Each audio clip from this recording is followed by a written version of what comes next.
Tervetuloa KX Studioon. Mä oon Sami ja ajattelin, että tällä kertaa voitaisiin lyhyesti puhua iskun vaimentimista. Ne on aika isossa roolissa näissä meidän seikkailuautoissa ja voitaisiin käydä läpi nyt. Mulla on tässä 3 erilaista iskun vaimenninta pöydällä ja katsoa vähän, että ensistään mitä ne kukin on ja mikä niissä on sitten toisistaan eroavaa ja jotain arvioita, että mikä saattaisi olla huvit ja hyödyt ja haitat ja hyödyt sitten näiden eri mallisten iskunvaimentimien kesken. Disclaimerina heti alkuun, että tämä ei missään tapauksessa ole absoluuttista totuutta, vaan meidän omia seikkaperäisiä havaintoja tai sitten kun ollaan tutkittu muualta, että mitä kenties voisi jollain tyyppisellä iskunvaimentimella saavuttaa, mitä ei ehkä olla vielä kokeiltu. Eli taustana tässä on niin, että on ollut mun omassa jeepissä kiinni tai on tulossa nyt sitten tulevalle 24 kaudelle ja siitä eteenpäin. Ensimmäisenä täältä minun oikealta löytyy Arbin Oldman Emu tuotemerkin Nitro Charger Sportti. Sitten keskeltä löytyy Bilsteinin 5100 ja täältä minun vasemmalta löytyy Bilsteinin 5160 lisäsäiliöllinen versio. No lähdetään liikkeelle sitten täältä Omen tuotteesta, eli tämä on nyt se iskunvaimennin, mikä mulla on ollut jeepissä 2 vuotta nyt alla. Ja on ajettu paljon seikkailua ja käyty maastossa ja kaikkea mitä seikkailuautolla kuuluukin tehdä, on tehty ja iskunvaimennin on toiminut hyvin.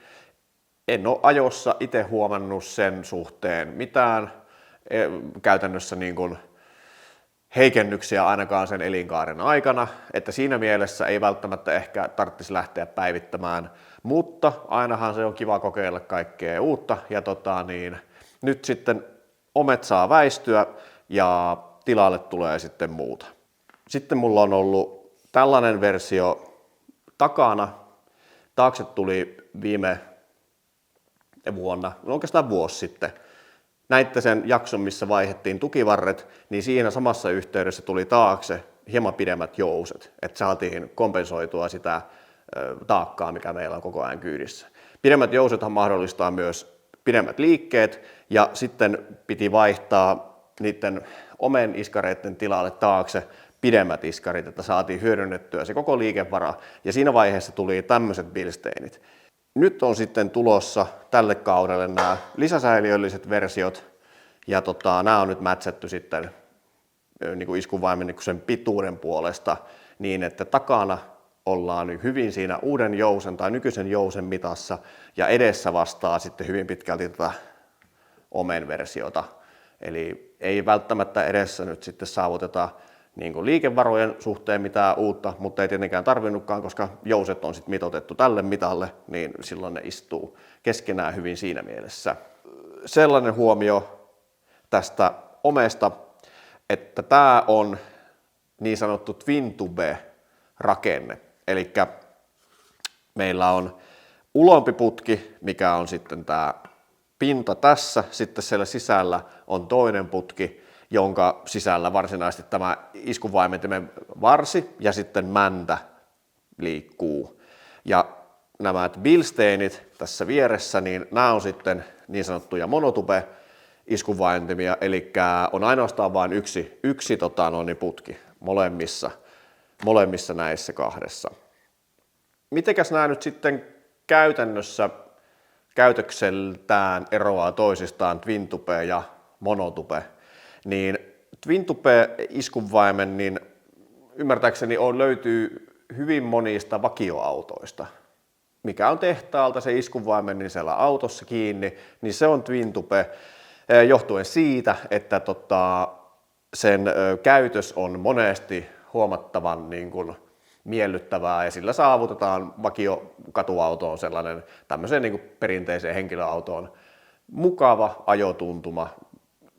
Se tasoittaa isommat möykyt sieltä niin kuin maantienopeuksissa hyvin pois ja elämä on sillä tavalla sillä autoillessa mukavaa. No sitten tämä monotube-versio, mitkä meillä tässä on, niin kuten sanoin, niin siinä meillä on suoraan vaan tämä ulkopinta on nyt sitten sitä itse runkoa. Siellä ei mitään muuta ole ja täällä sisällä kulkee sitten iskunvaimentimen runko tai varsi ja sitten mäntä siinä varren päässä. Sanotaan, että jos mennään pitkiä matkoja hiekkatietä, missä meillä on paljon sitä elämää tälle alustalle, niin siitä monotupe-rakenteesta johtuen todennäköisesti se lämmön siirtyminen pois iskunvaimentimesta on tehokkaampaa tässä monotupe-rakenteessa kuin twin-tupe-rakenteessa.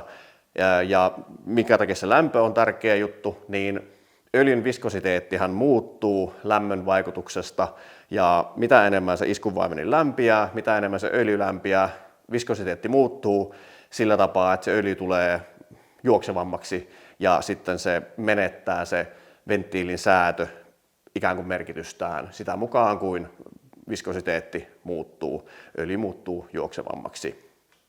Näissä kaikissa iskunvaimentimissa käytetään öljyn lisäksi myös typpikaasua, koska kaasu on kokoon puristuvaa ja fluidit, nesteet on kokoon puristumattomia.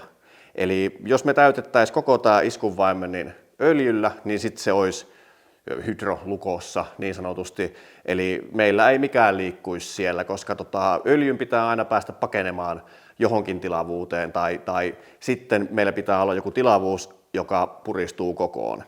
Ja monotupe-iskunvaimentimissa se on tehty toisella tavalla ja sitten näissä twin-tupeissa sillä lailla, että meillä on sen sisemmän putken ja tämän ulomman putken rajapinnassa täällä pohjassa on pohjaventtiili, josta läpi öljy kulkee sitten tähän ulompaan putkeen.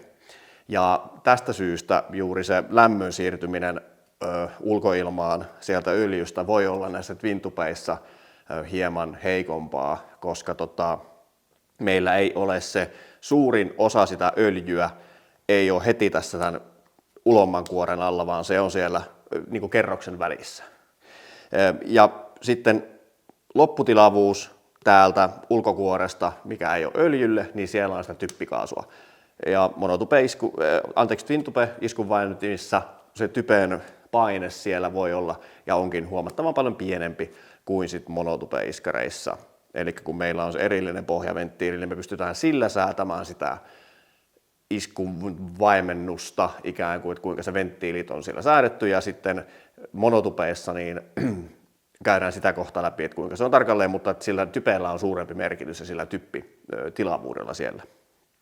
No sitten tässä monotupe-rakenteessa täällä on sellainen sisäinen niin kuin kelluva mäntä, joka erottaa sen typpitilavuuden siitä öljytilavuudesta, ja sillä me saadaan se sisäänjousto mahdolliseksi, että meillä on se selkeä typpikammio täällä, joka puristuu kokoon sitä mukaan, kun mäntä liikkuu ja se painaa sitä öljyä tänne kohti huippua sisäänjoustaessaan. Ja myös samalla totta kai öljyä virtaa sen männän läpi. No mikäs ero on sitten tällä 5100 ja 5160 Bilsteinillä? Molemmat siis monotupe-iskareita ja toiminta on sama.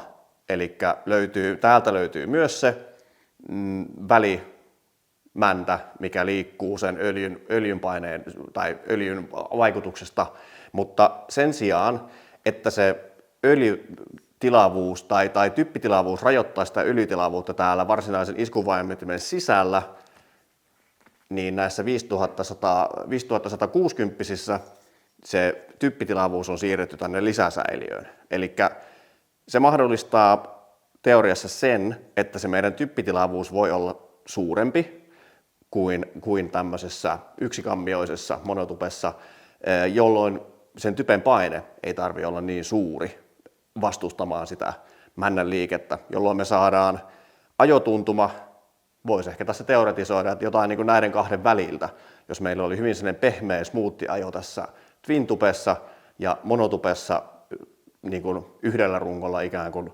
niin se ajotuntuma on paljon terävämpi ja semmoinen tarkempi, niin olisiko tämä nyt sitten näiden kahden välimaastosta? Eli meillä voi olla se typpitilavuus suurempi, jolloin typen paine voi olla pienempi, jolloin tämä vaatii ikään kuin vähemmän voimaa sisäänpainuessaan. No, yksi iso etu kanssa sitten verrattuna molempiin näihin, mikä on sitten tässä lisäsäiliöllisessä, on se, että sitä öljyä voi olla tämän lisäsäiliön johdosta huomattavan paljon enemmän.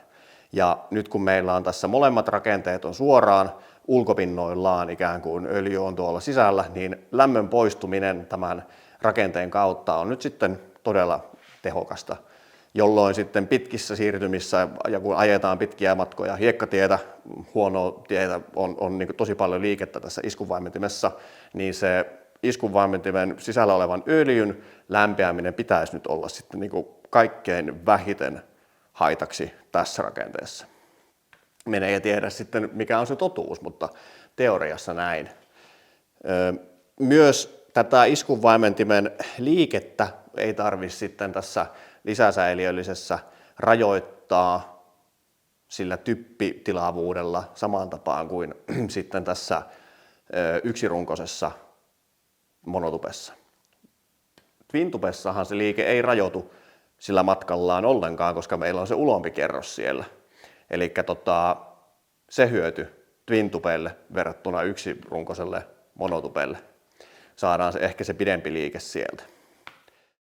Ja myös tämä mainittiin siinä meidän Overland teemajaksossa, mikä oli ensimmäinen studiojakso, puhuttiin ylipäätään tästä harrastuksesta, niin tästä meidän näkemyksestä, että mitäs jos se olisi sellainen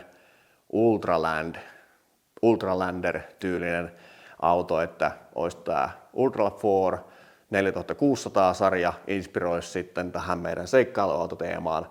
Ja nämä on nyt nimenomaan se rakenne, mitä ne käyttää niin niissä kisa-autoissa. No eihän toi tietenkään mun jeppi mikään kisa-auto ole, hyvin kaukana siitä, mutta niin ihan hauska oli kokeilla nyt tätä, tai todennäköisesti on. Näillähän nyt ei ole vielä ajettu metriäkään, mutta pian tullaan siihen saamaan lisää vahvistusta, että oliko hyvä vai ei. Joka tapauksessa ei kuitenkaan niin kuin riko kenenkään pankkitiliä, nämä on tavallaan entry-levelin lisäsäiliölliset nämäkin ja ei ole sillä tavalla mitkään superkalliit, että näillä on hyvä lähteä niin kuin testaamaan ja katsoa, että oliko siitä sitten mitään iloa oikeasti todellisuudessa, muuta kuin ulkonäkö. Nämähän näyttää parina tuolla auto alla aika hyvältä. Katsotaan, jos tehtäisiin sellainen ihan niin kuin autoesittely, niin siinä yhteydessä voitaisiin sitten katsella, että miltä ne näyttää tuolla asennettuna ja ehkä voi heittää siinä yhteydessä jotain kommentteja, että kuinka ne ajaa sitten oikeassa käytössä.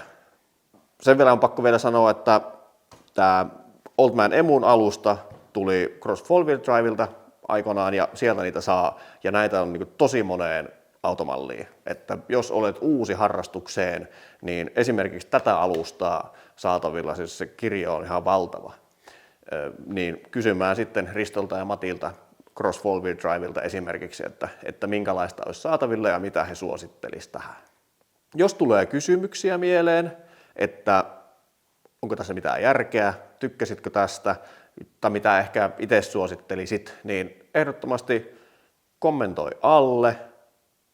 Jos pidit sisällöstä, tykkää videosta, jos haluat nähdä lisää, tilaa kanava, niin sit saat sen ilmoituksen aina kun uusi video tulee YouTubeen. Ja mehän tavoitellaan sitä 1000 seuraajaa tälle vuodelle, maaginen raja. Niin jos me saataisiin se rikki, niin kerro ihmeessä myös kaverille siitä. Mutta mulla ei varmaan nyt tässä kohti muuta. Kiitos katselusta ja seuraavassa studiossa nähdään.